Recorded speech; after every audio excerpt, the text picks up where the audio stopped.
Esselamu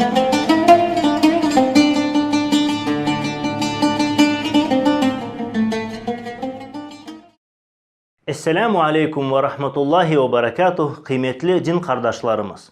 Bugünkü Ramazan nasihatımız dinimizin her bir meseleni çizgeni hakkında olacaktır.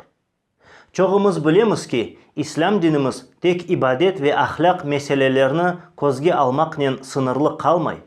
Açıktan açık İslam dinimiz tam bir ideologiyadır demege hakkımız var. Çünkü dinimizde insanın her bir al vaziyetke problemalarına kararlar bulmakta. Bu kararlarının yaşayışka gerçekleştirecek yolları anlatılmakta. Ve bunun yanında dinimizni korçalama ve yayma usulları da var olmakta. Dinimiz insanın temizliğinden başlap devlet tertibine ve halkara münasebetlerine kadar her meseleni içine almakta. Bunun delillerini aşağıdaki ayetlerde göre bilemiz.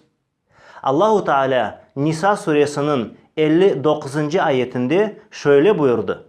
Euzu billahi mineşşeytanirracim. Fa in tenaza'tum fi şey'in farudduhu ilallahi ve'r-rasul in kuntum tu'minun billahi vel yevmil ahir. Eğer de bir şeyde anlaşmamazlıkka düşseniz ve gerçekten Allah'a ve ahiret gününe işansanız, bu meselenizni Allah ve Resulüne bırakınız. Nahl suresinin 89. ayetinde Rabbimiz şöyle ayıttı. وَنَزَّلْنَا عَلَيْكَ الْكِتَابَ تِبْيَانًا لِكُلِّ شَيْءٍ وَهُدًى وَرَحْمَةً وَبُشْرَى لِلْمُسْلِمِينَ. Bu kitapını da her şeyini açıklagan ve Müslümanlarga doğrulukunu göstergen bir yolbaşçı, bir merhamet çokrağı ve bir müjdeleyici olarak indirdik. İslam dinimiz devlet tertibi, iktisat nizamı, Kur'an'ta kanunu, mahkeme meseleleri ve halkara münasebetleri mevzularında her şeyini bir nizamga getirgendir. Devlet tertibi meselesinde Allahu Teala Müslümanları bir hükümdar koymağa mecbur etti. Nisa suresinin 59. ayetinde şöyle aytıla. Ya eyyühellezine amanu ati'ullaha ve ati'ur rasule ve ulil emri minkum. Ey iman etkenler! Allah'a itaat etiniz, peygamberge de itaat etiniz ve sizlerden olan emir sahibine de itaat etiniz. Müslümanların başlıkları da bunun yanında öz hükümlerinde tek İslam dininin sınırlıdırlar. Çünkü Allahu Teala Maide suresinin 49. ayetinde şöyle aytmakta. وَاَنْ يَحْكُمْ بَيْنَهُمْ بِمَا أَنْزَلَ اللّٰهِ وَلَا تَتَّبِعْ أَهْوَاءَهُمْ وَاحْذَرْهُمْ أَنْ يَفْتِنُوكَ عَنْ بَعْضِ مَا أَنْزَلَ اللّٰهُ إِلَيْكَ. Aralarında Allah'ın indirgenine göre hüküm et. Onların avesliklerine uyma. Allah'ın sana indirgenin bir kısmından seni saptırmalarından sakın. Cemiyetinin yaşayışındaki iktisatının yeri hakkında Allahu Teala Kasas suresinin 77. ayetinde şöyle buyuruyor. وَابْتَغِ ف۪ي مَا آتَاكَ اللّٰهُ الدَّارَ الْآخِرَةِ وَلَا تَنْسَ نَصِيبَكَ مِنَ الدُّنْيَا وَأَحْسِنْ كَمَا أَحْسَنَ اللّٰهُ إِلَيْكَ وَلَا تَبْغِ الْفَسَادَ فِي الْأَرْضِ اِنَّ اللّٰهَ لَا يُحِبُّ الْمُفْسِدِينَ.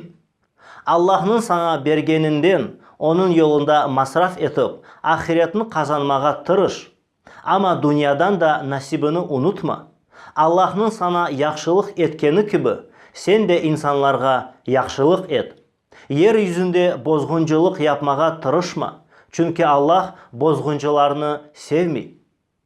İslam dinimiz bizge bu dünyada payımızın emniyeti ve kısmetimizin kazanma şeklini göstergendir. Bunun yanında dinimiz işçi ve kira tutmakның kanunlarını, para ve borç muamelerini, baylık artırmanın helal ve aram yollarını, mülkiyet şeklini ve masraf yollarını anlatkandır. Kur'an'ta yaşayışının bağlı olarak şeriatımız omur arkadaşlarının yani akay ve apayının aklarını açıklap koygan ki onların arasında dostluk, baht ve saadet yaşasın. Bu mevzuda birçok ayet ve hadisler bulunmakta. Men ise sizlerge tek iki hadisini okuyacağım. İbn Abbas'ın rivayet etken hadisinde şöyle aytıla. Apaylarının hakkı akaylarının yumuşak muamele etmelerinde ve dostluk göstermelerindedir. Vazifeleri de akaylarının bağlı her şeyde tam boy sunmaktır. Akayının öz apayına merhamet göstermek gerekliliği hakkında en açık hadis şudur. Aranızda en yaxşılarınız apaylarına en yaxşı muamele etkilerinizdir. İnsanların öz ara ya da devletle peyda olan anlaşmamazlıklar çözmek adında İslam dinimiz belli kanunlar koygandır. Allah kısmet etse bu mevzunu ayrı bir çıkışımızda terence laf eterimiz. Şimdilik iki misal getireceğim.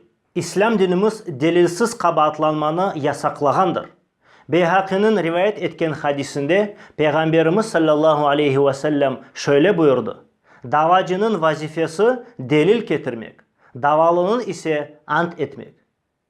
Hem de İslam dinimiz hakemnin ya da kadı efendinin iki tarafını da dinlemesini buyurdu.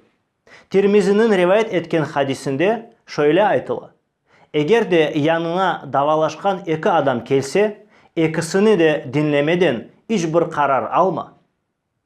Halkara münasebetleri meselesinde de İslam dinimiz belli kanunlar koygandır. Mesela Müslümanların bir devletle alakası bozulsa, Müslümanların başlığı mutlaka bunun hakkında şu devletke haber vermek gerek. Allahu Teala Enfal suresinin 58. ayetinde şöyle buyurdu. وَإِمَّا تَخَافَنَّ مِنْ قَوْمٍ خِيَانَةً فَانْبِذْ إِلَيْهِمْ عَلَى سَوَاءٍ اِنَّ اللّٰهَ لَا يُحِبُّ الْخَائِنِينَ. Eğer bir milletinin anlaşmağa karşı bir hainlik yapacağından sakınsan, cenkten evvel aynı şekilde anlaşmanı bozganını onlara bildir. Çünkü Allah hainleri sevmez. Aynı zamanda İslam dinimiz elçilerge ve diplomatik misyalarga zarar verilmesini kesin yasakladı.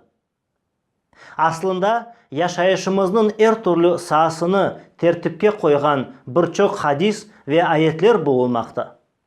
İşte bu sebeple birinci asırlarda fıkıh ilmi yüksek derecelerge yetti ve yüzlerce kitap yazıldı. Vaktimizin tarlığı için bu meseleni terenden açıklap olmasak da Rabbimiz Allah'ın bizni gerekli cevaplarsız bırakmaganını hepimizge anlaşılgandır.